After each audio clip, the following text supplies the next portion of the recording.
बिस्मिल्लाहिर्रहमानिर्रहीम, अस्सलाम वालेकुम। मेरा नाम जीशान है और आप देख रहे हैं मेरा यूट्यूब चैनल। दोस्तों एकदम से इमरान खान के पेट में मरोड़ उठना शुरू हो गए हैं। बेचैनी है, खान साहब घबराहट का शिकार है। और भाई कोई शेरों वाली बात करो। कल कह रहा था मैं शेर हूँ और दूसरों को ये कह रहा था कि वो गीदड़ है। गीदड़ जिन्हें कह रहा था, अभी एक दफा पहुंचे सही इस्लामाबाद। जो कुछ इसने 25 मई को किया था, एक दफा ये फिर करके देखे, फिर वो बताएंगे कि गीदड़ कौन है। और अगर गीदड़ की बात हुई है तो सबसे बड़ा गीदड़ तो ये खुद है। चंद दिन पहले ये जलसे में कह रहा था कि नहीं जी, मैं तो अपने पांव पे खड़ा होके, मैं अपने पांव पे चल के इक्तदार के ऐवानों तक पहुंचा हूं। मुझे नवाज शरीफ की तरह इक्तदार में नहीं लाया गया। यानी कि खान साहब ये कहना चाहते थे कि मैं इस्टेब्लिशमेंट की सपोर्ट के बगैर पाकिस्तान का वजीर आजम बना था। वो तो भाई छोटे छोटे बच्चे भी जानते हैं। जिन लोगों ने आपकी मदद की थी आज वो रिटायर हो चुके हैं। दुनिया जानती है भाई, बेवकूफ ना बनाओ। फौज के खिलाफ ये इसलिए हमले कर रहा है कि खान साहब चाहते हैं कि एक दफा फिर मिलिट्री इस्टेब्लिशमेंट सामने आए, जो कि अब वो न्यूट्रल है, वो सामने आए,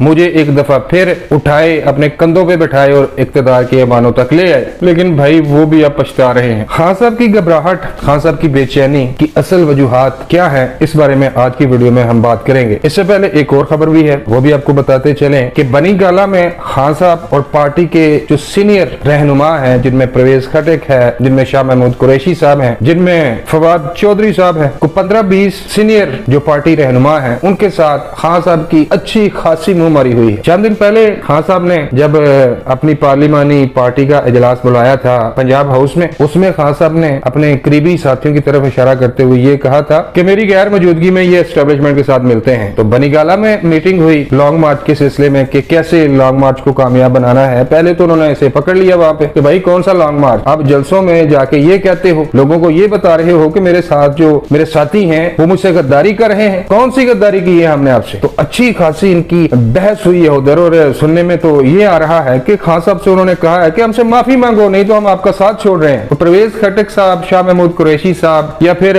फवाद चौधरी साहब ये ऐसा क्यों कर रहे हैं? भाई ये फसली बटेरे हैं, कभी किस पार्टी में, कभी किस पार्टी में, कभी किस पार्टी में। जिस पार्टी को इख्तियार में लाना होता है, ये फसली बटेरे उनमें शामिल कर दिए जाते हैं एस्टेब्लिशमेंट की तरफ से। तो ये एस्टेब्लिशमेंट के पुराने मोहरे हैं और इमरान खान साहब एस्टेब्लिशमेंट के बंदों के साथ ही मिलकर मिलिट्री एस्टेब्लिशमेंट के खिलाफ लॉन्ग मार्च करने की तैयारी कर रहा है। तो फिर भाई लड़ाई तो होनी है। यानी कि असल मुद्दा लॉन्ग मार्च है। पार्टी के सीनियर जो रहनुमा है उनकी इमरान खान के साथ बनी गाला में अच्छी खासी मैं तू हुई है। अब चलते हैं खान साहब को एकदम से पेट में मरोड़ क्यों उठना शुरू हो गए हैं। दोस्तों आपको याद होगा कि चंद दिन पहले मियां मोहम्मद शहबाज शरीफ साहब ने लंदन में अपने बड़े भाई नवाज शरीफ से मुलाकात की थी। जो तस्वीरें और जो वीडियो क्लिप सामने आए थे, उस मुलाकात में तो सभी लोग बैठे हुए थे। शहबाज शरीफ भी थे, इसहाक डार साहब भी थे, ख्वाजा आसिफ साहब भी थे, मरियम औरंगजेब साहिबा भी थी। लेकिन मैंने अपनी एक पहली वीडियो में भी आपको बताया था कि इसके अलावा भी एक 1-on-1 मुलाकात हुई है दोनों भाइयों के दरमियान, जिसको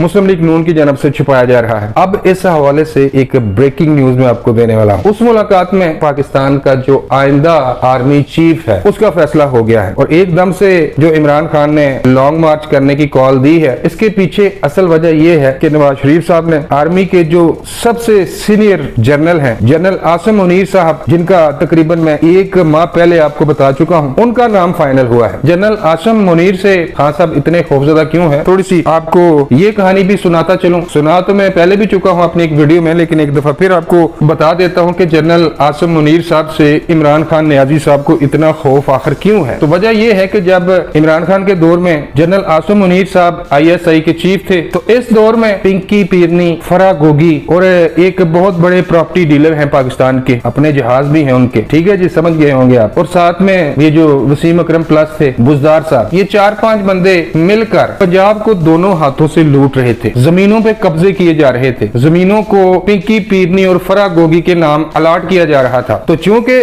जनरल आसिम मुनीर साहब उस वक्त ISI के चीफ थे, तो उन्होंने वजीर आजम से ये कहा कि खान साहब, मोहतरमा फरा गोगी या फरा गुज्जर, जो कि आपकी अहलिया की बहुत अच्छी दोस्त हैं, इनकी सरगर्मियां कुछ अच्छी नहीं है। और एक पूरी रिपोर्ट खान साहब के सामने रखी जिसमें इनकी करप्शन के तमाम तर किस्से एक एक करके लिखे गए थे और बताया गया था कि फलां जगह से इन्होंने, पिंकी पीरनी ने और फरा गोगी ने करप्शन की है। सारी डिटेल वो सामने ले आए। उन्होंने जो उनकी ड्यूटी थी, उन्होंने नहीं देखा कि आगे वजीर आजम की अहलिया है, जो उनका फर्ज था, एक खुफिया एजेंसी के सरबराह थे, तो उन्होंने सारी रिपोर्ट वजीर आजम के सामने रखी। खान साहब को तो चाहिए था कि खुश होते कि पाकिस्तान में भी ऐसे ईमानदार लोग हैं अभी भी। तो खान साहब ने ये कहा कि नहीं जी, ये तो हमारे अंदरूनी मामलात और खानदानी मामलात में मुदाखलत है, और इंतकामी कार्रवाई करते हुए खान साहब ने इनको इनके ओहदे से हटाकर जनरल फैज हमीद को ISI का चीफ बनाया था। तो अब इससे आप अंदाजा लगा लें कि खान साहब को इतनी तकलीफ क्यों हो रही है, इतने पेट में मरोड़ क्यों उठ रहे हैं, और एकदम से इन्होंने लॉन्ग मार्च की कॉल दे दी है। तो इसलिए खान साहब को खौफ है, इसलिए खान साहब ने एहतजाज की और लॉन्ग मार्च की कॉल दी है कि इनको मालूम हो चुका है कि पाकिस्तान के जो अगले आर्मी चीफ हैं वो जनरल आसिम मुनीर हो सकते हैं। अब तक के लिए बस इतना ही। वीडियो अच्छी लगे तो लाइक करें और चैनल सब्सक्राइब करें। मिलता हूं किसी नई वीडियो में। अल्लाह निगहबान।